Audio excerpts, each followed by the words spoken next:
The bush was burning, but it was not consumed. And Moses turned aside to see. 3 words that changed everything.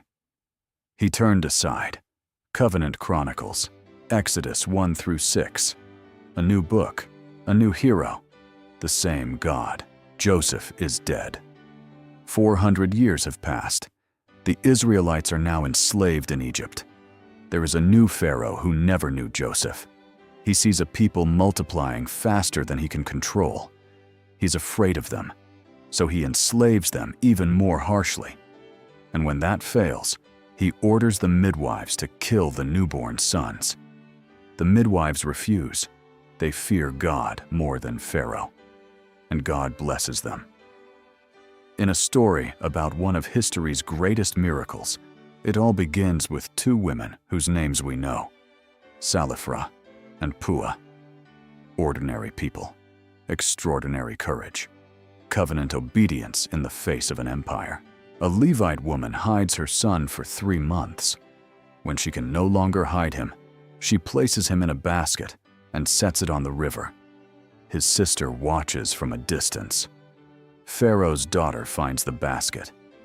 She knows this is a Hebrew child, yet she has compassion anyway. And through what might look like an accident, the baby's own mother becomes his nurse. God hides his deliverer in Pharaoh's own house. Moses grows up. He sees an Egyptian beating a Hebrew slave and kills the Egyptian, hiding the body.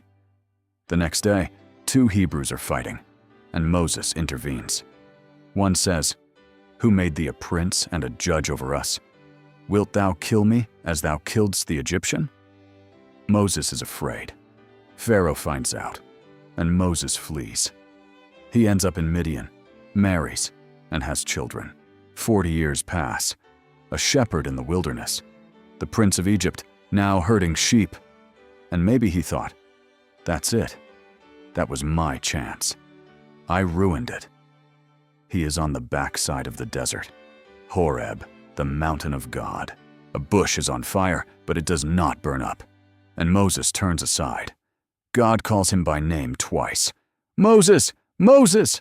And Moses says, "Here am I. Draw not nigh hither. Put off thy shoes from off thy feet, for the place whereon thou standest is holy ground." Then, "I am the God of thy father, the God of Abraham, Isaac, and Jacob." And Moses hides his face. He is afraid to look. God says, "I have seen the affliction of my people. I have heard their cry. I know their sorrows. I have come down to deliver them." And then, "Come now, therefore, and I will send thee unto Pharaoh." Moses has 5 objections. Who am I? What do I say when they ask your name?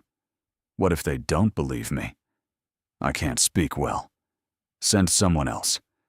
God answers every objection with patience, not irritation. Well, maybe a little irritation by the end. But he answers each one. Because God doesn't call the equipped, he equips the called. The name God reveals at the bush, "I am that I am," is the name Jehovah. YNABYWH, the self-existent, eternal God. This is the same God who would later be born in Bethlehem, who will say, "Before Abraham was, I am." Who will say, "I am the bread of life. I am the good shepherd.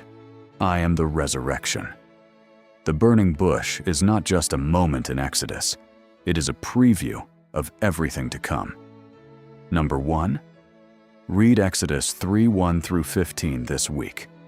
Pay attention to what God says before he gives Moses a mission. I have seen, I have heard, I know. Whatever you're walking through, God has already said those 3 things about you. Number 2, Moses turned aside because he was curious. What in your life right now might be a burning bush, something unusual that God is using to get your attention? Number 3, think about Shiphrah and Puah. They had no power, yet they feared God more than Pharaoh. What does that look like in your life this week? Moses turned aside to see. Not because he had to, but because he was curious enough, willing enough. Holy ground is everywhere. You just have to be willing to stop and take off your sandals. Don't walk the wilderness alone. See you next week.